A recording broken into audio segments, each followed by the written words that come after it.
आज हम लोग एक्सरसाइज 1.2 में आए हैं। 1.2 में हमारा पहला क्वेश्चन है निम्नलिखित संख्याओं का अभाज्य गुणनखंडों के गुणनफल के रूप में व्यक्त करना है। मतलब हमको पहला क्वेश्चन दिया हुआ है 140 और 156। तो इसमें हमको निम्नलिखित संख्याओं को अभाज्य गुणनखंड के गुणनफल के रूप में व्यक्त करना है। तो पहले इसका हम गुणनखंड करेंगे। 140 का गुणनखंड करके देख लेंगे। 140 का गुणनखंड करते हैं। उसके बाद 2 से 7 फिर 2 से 35 मतलब में कट जाएगा।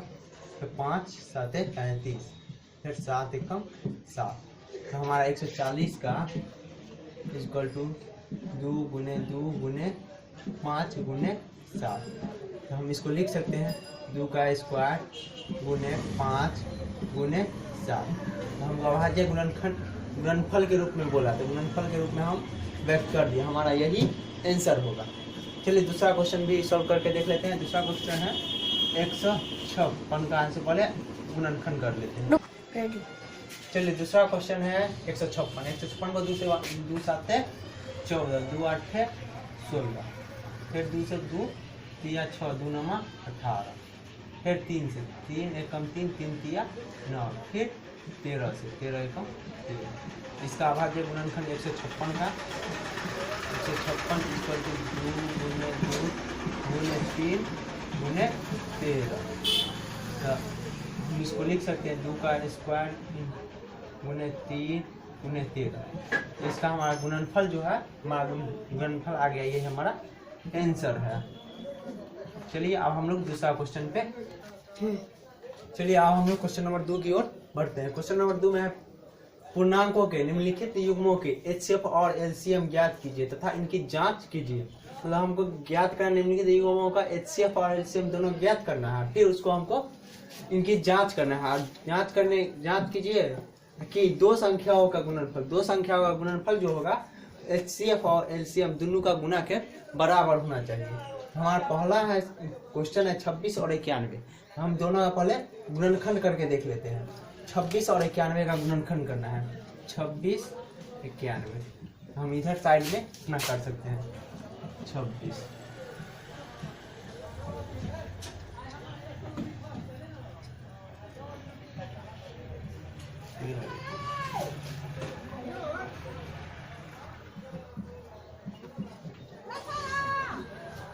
चलिए दूसरा है 91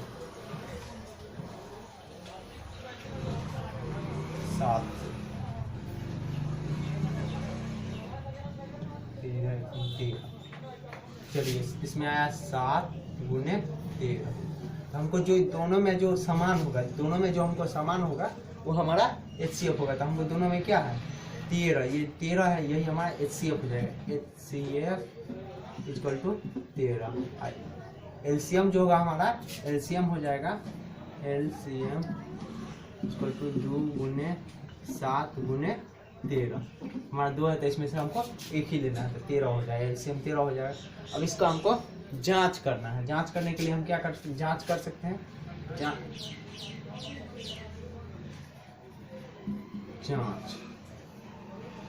में हमको लिखा हुआ है दो संख्याओं का गुणनफल बराबर है एचसीएफ और एलसीएम। तो हमको पहले यहाँ लिख लेते हैं 2 संख्याओं का गुणनफल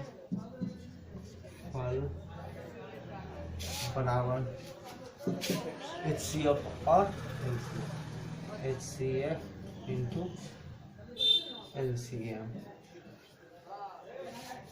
हम मिटा के आगे बढ़ सकते हैं। साइड में तो हमारा दो संख्या हमको दिया हुआ है 26 और 91। 26 गुने 91 इक्वल टू हमको आना चाहिए 13। इधर इसका पहले गुना हम निकाल देते हैं। गुना कितना आएगा इसका 182। 13 हमारा एचसीएफ है 13 और एलसीएम है 182। हमको दोनों का से गुना करना है। दोनों का गुना हम रफ में है सो अलग से कर सकते हैं। गुना करके हम देख लेते हैं 26 और 91 का पड़े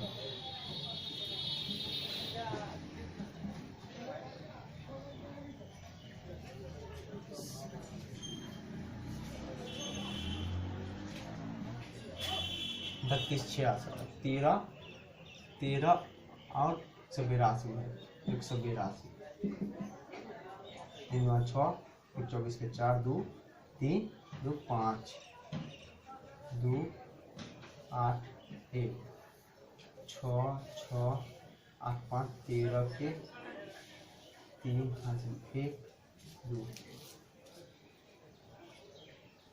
26 है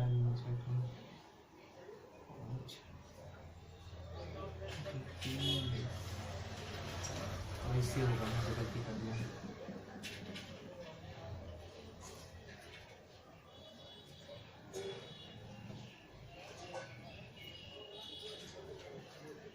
तो हमारा आ गया 23 66 22 हमारा दोनों हमको बोला गया था इसके निम्नलिखित युग्मों का एचसीएफ और एलसीएम ज्ञात करना है तथा इनकी जांच कर दो संख्याओं का गुणनफल एचसीएफ और एलसीएम दोनों का बराबर होना। दो संख्याओं का गुणनफल दो संख्या था इसमें 26 और 91 इसका गुणनफल तो 66 और जो हमारा एलसीएम और एचसीएफ आया दोनों का गुणनफल है दोनों बराबर है तो यही हमारा प्रूव्ड हो गया। इतना ही हमको करना चाहिए आंसर आ गया। चलिए अब हम क्वेश्चन नंबर 3 पे आते हैं। क्वेश्चन नंबर 3 में हमारा है अभाज्य गुणनखंड विधि द्वारा निम्नलिखित पूर्णांकों के एचसीएफ और एलसीएम ज्ञात करना। मतलब हमें बोला जा रहा है अभाज्य गुणनखंड विधि के द्वारा निम्नलिखित पूर्णांक को एचसीएफ और एलसीएम ज्ञात करना है। तो हम पहले तो इसका गुणनखंड कर लेते हैं 12 का 15 का और 21 का तीनों का हम गुणनखंड कर लेते हैं। चलिए हम रफ में नहीं हम साइड में कर लेते हैं 12 का 6 के 12 दिया 6 12 हो गया 15 3 5 1 15 5 1 5 अब हमारा है 21 3 7 21 7 1 7 तो हमारा आ गया है पहले है 2 गुने 3 फिर है हमारा 3 गुने 5 फिर है 3 गुने 7। तो हमको इसमें से एचसीएफ हमको क्या मिलेगा इसमें तीनों में जो एक समान होना चाहिए। एक समान कौन है 3 जो है तीनों में आया हुआ है तीनों संख्या में 3 है यहाँ भी है यहाँ भी यहाँ तीनों का है। तो हमारा एचसीएफ जो हो जाएगा एचसीएफ हम लिख सकते हैं एचसीएफ इक्वल टू 3 और एलसीएम निकालना है एलसीएम इक्वल टू 2 गुने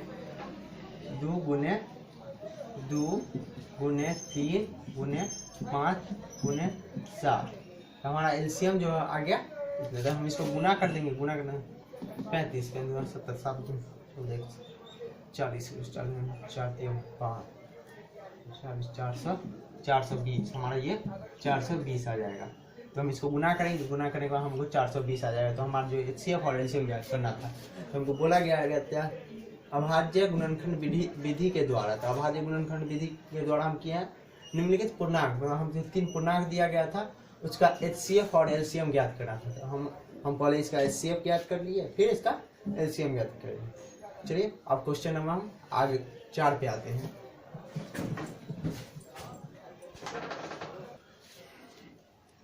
चलिए अब हम क्वेश्चन नंबर 4 पे आते हैं। क्वेश्चन नंबर 4 में हमको दिया हुआ है एचसीएफ 306 और 657 का एचसीएफ हमको 9 दिया है पहले से क्वेश्चन में और हमको एलसीएम ज्ञात करना है। एलसीएम 306 और 657 का एलसीएम ज्ञात करना है। तो एलसीएम ज्ञात करने के लिए हम क्या कर सकते हैं हमको दिया पहले क्या आ गया है एचसीएफ हमको दिया गया है। एचसीएफ हमको जब दिया गया था एचसीएफ हो गया 306 500 657 9 हमारा एचसीएफ जो हमारा 9 है। हमको निकालना क्या है एलसीएम निकालना है। एलसीएम निकालने के लिए हम लिख सकते हैं LCM into HCF equal to 306 और 657। हमको निकालना है एचसीएफ एलसीएम निकालना है। एलसीएम इक्वल टू हमारा 306 तो ऊपर में ही रहेगा 306 गुना में ये भी गुना है इंटू 657। हमको HCF हमको मालूम है, HCF हमारा 9 है, तो इसलिए हम यहाँ 9 लिख सकते हैं। इसको हम भाग देते हैं, भाग देने के बाद हमको आ जाएगा 3 से देता है, 3 तिया 9, 3 एकम 3 0, 3 दूनी 6, फिर 3 से दे देंगे, 3 एकम 3, 3 तिया 9, 3 चौके 5। हमारा LCM आ जाएगा, LCM इक्वल टू 34 गुने 657 हमारा आ गया। तो LCM बराबर हम लिख सकते हैं, इसको गुना करेंगे तो हमको आ जाएगा 22 33 8। तो हमारा गुना जो आएगा इतना आ जाएगा। हम गुना करके भी देख सकते हैं या हमारा इतना गुना आएगा, तो ये हमारा आंसर हो जाएगा। तो हमको LCM निकालना था, आंसर हमारा आ गया, हमारा LCM निकल गया। तो हमको बोला गया HCF हमको दिया गया था और निकालना HCF था, LCM था। HCF जब हमको दिया है 9, LCM निकालना है, तो HCF हमारा 9 है था, तो इसलिए हम LCM into HCF equal to 306 और 657 का बट्टे है जो HCF आया, तो HCF हमको दिया हुआ था 9, इसलिए हम यहाँ 9 डाल दिए। तब तो जाके हम काट के गुना करके इतना आंसर आ गया, आंसर आ गया। चलिए आप क्वेश्चन नंबर 5 पे आते हैं। क्वेश्चन नंबर 5 में हमको दिया गया, जांच कीजिए कि क्या कोई प्राकृतिक संख्या n के लिए संख्या 6n अंक 0 पर, अंक बोल रहा है 0 पर समाप्त हो सकती है। हमको बोल रहा है 6n जो संख्या है उसका अंक 0 पर समाप्त हो सकती है। चलिए 6n का पहले हम 6n का अभाज्य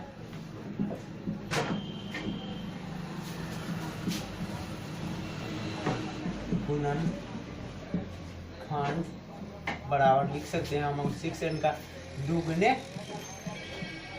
3 n। हमारा तो 2 गुने 3, तो जहाँ 3 आ गया तो 3 हमको तो 0 पर होगा नहीं समाप्त, इसलिए हम लिख सकते हैं चूंकि कोई प्राकृतिक संख्या जो 0 पर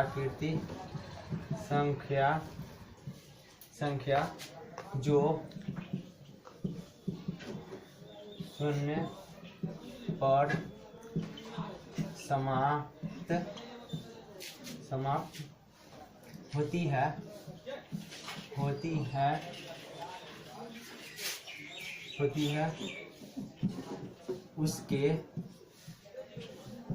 भाज्य गुणनखंड इसका अभाज्य जो गुणनखंड होगा वो 2 गुने 5 के रूप का होना चाहिए। तो हमारा 5 नहीं आके यहाँ 3 है, इसलिए जो है के रूप का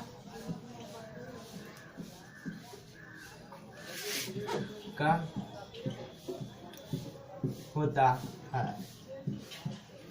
इसीलिए 6n 0 पर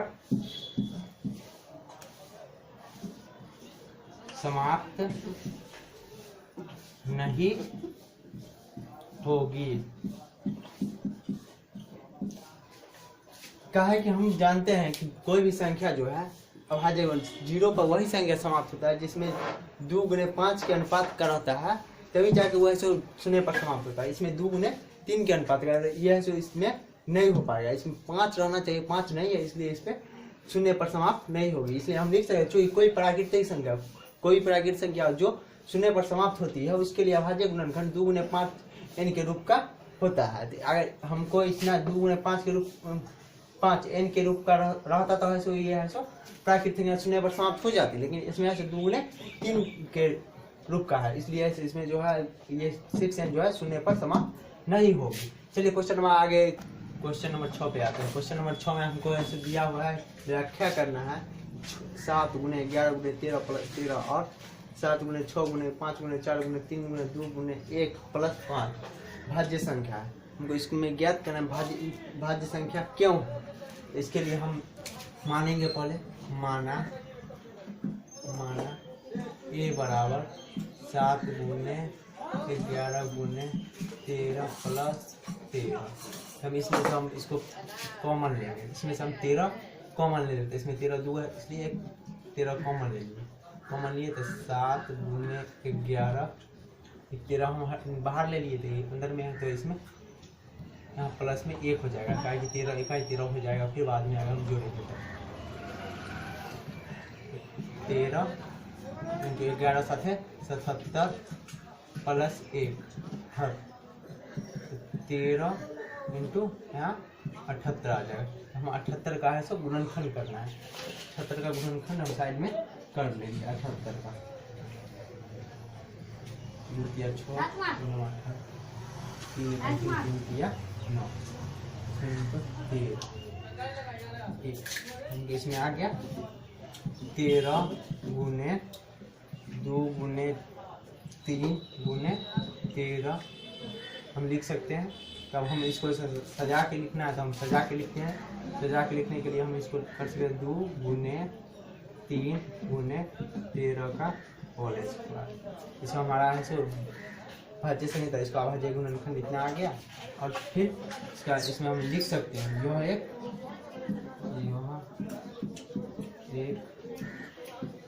भाज्य संख्या है,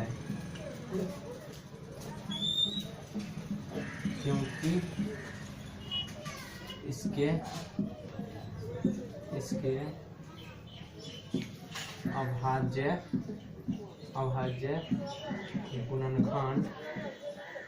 गुणनखंड में एक छोड़कर अन्य 2 गुणनखंड है।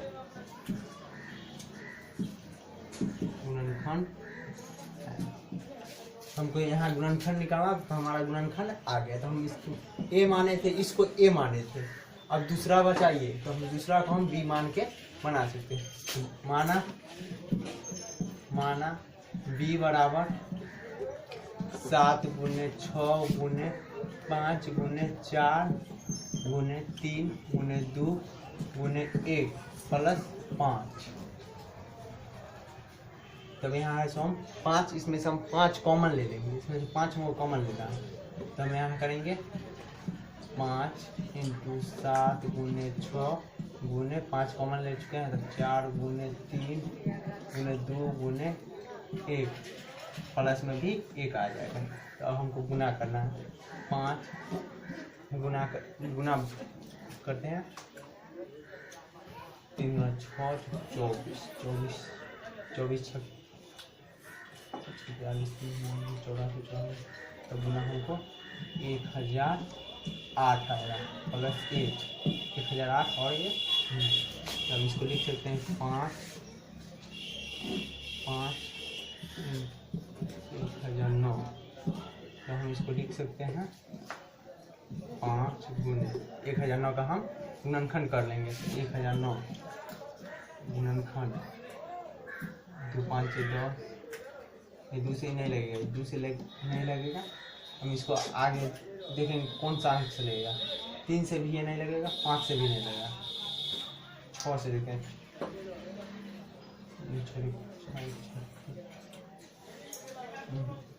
6 से भी नहीं लग रहा है।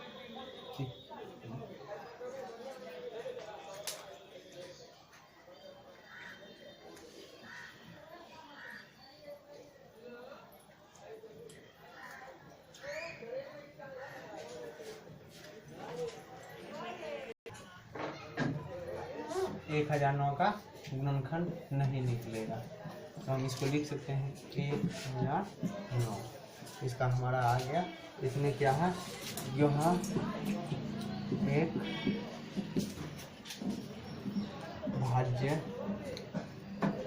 संख्या है। तो एक भाज्य संख्या है क्योंकि इसके अभाज्य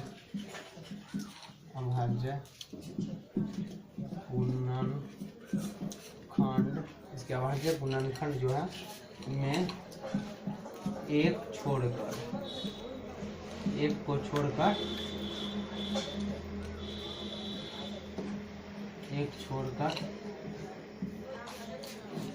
अन्य दो गुणनखंड है। अन्य दो गुणनखंड है। यही हमारा आंसर है। हमारे चैनल को सब्सक्राइब करें और PDF पाने के लिए व्हाट्सएप लिंक डिस्क्रिप्शन में दिया गया है, इसमें जाके आप लोग ऐसे अपना PDF ले सकते हैं।